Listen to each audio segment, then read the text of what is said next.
დაზიანებებში არის თავის სხვა ნაწილების ღია ჭრილობა, ასევე ლოყის და საფეთქელ ქვედაყბის არეში ღია ჭრილობა. ეს სამედიცინო დასკვნა ადასტურებს, რომ გიორგი ვაშაძე სიცოცხლისთვის საშიში დაზიანებები მიგზავნილმა თავდამსხმელმა მიაყენა. ვაშაძეს აქციის დროს ეგრეთ წოდებული სპიცი სამჯერ ჩაარტყეს. ამერიკული ჰოსპიტალის ცნობაში აღწერილია, რომ ოპოზიციის ლიდერს ზურგის, თავისა და სახის არეში 3 დაზიანება აქვს. სახეზეა განზრახ-მკვლელობის მცდელობა, თუმცა შინაგან საქმეთა სამინისტროს ამ დრომდე არავინ დაუკავებია. გუშინ აგერ უკვე ახალ ეტაპზე გადახვედით, მკვლელობის მცდელობა ჰქონდა ადგილი პერსონალურად თქვენი მხრიდან, ბატონო ბიძინა და თქვენ ამაზე პასუხს აგებთ. ყველა ეს მტკიცებულება იქნება მოგროვებული მარტო ჩემთან მიმართებაში, ყველა აბსოლუტურად და აუცილებლად ჰააგის ტრიბუნალზე. თქვენთან მიმართებაში იქნება წარდგენილი როგორც ამ დანაშაულებრივი რეჟიმის მთავარი ავტორი და ყველა ამ დანაშაულებრივი ბრძანების გამცემი. ვინ დაუკვეთა ოპოზიციის ლიდერის მკვლელობა? შინაგან საქმეთა სამინისტროს ნული რეაგირება ბადებს ეჭვს, რომ თავდამსხმელი ცივი იარაღით აქციაზე სწორედ ხელისუფლებამ მიაგზავნა. იდენტიფიცირებულია თავდამსხმელი. ის ვაზის უბანში მცხოვრები 48 წლის დავით ედიშერაშვილია. რუსთაველის გამზირს ის ისეთოვებს, რომ პოლიცია არ აკავებს. ვაშაძის არაერთი მიმართვის მიუხედავად პოლიცია ღამით ადგილზე დანაშაულის იარაღის ამოსაღებადაც არ მივიდა. ხელში მირტყავდა ამას მერე, ამის თავი იყო გააღუნული, თავში მაქვს ჩაარტყმული, აი ესე ამოტრიალებულად.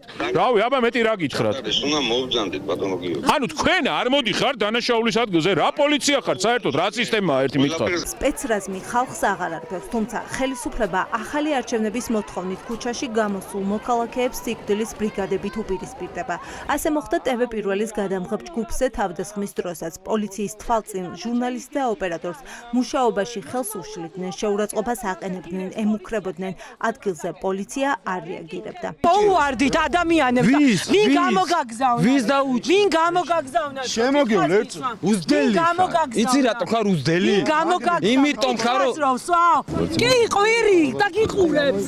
რა რასანიშნებ ხარ რომ არ უნდა დაგიჭიროს და მისიანი ხარ? ას გეუბნებათ ესეც რომ არაკავებთ, არ გაკავთ ტერიტორიიდან, არ არიდებთ. ვერაფერს ვერ მესურით უკაცრავად.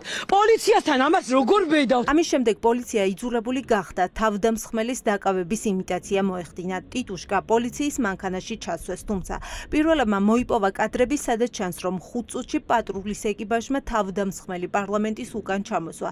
თვითმხილველი, რომელმაც ეს ვიდეო გადაიღო, ისმენდა საუბრის შინაარსაც. პოლიცია ტიტუშკას ეკითხებოდა, რატომ გაიშიფრა მიტინგზე. ვინ გამოგიშვა? ვინ გამომიშვა კი არა, არავის არ გამოუშვა. და რის მოსავალად მოხვედით?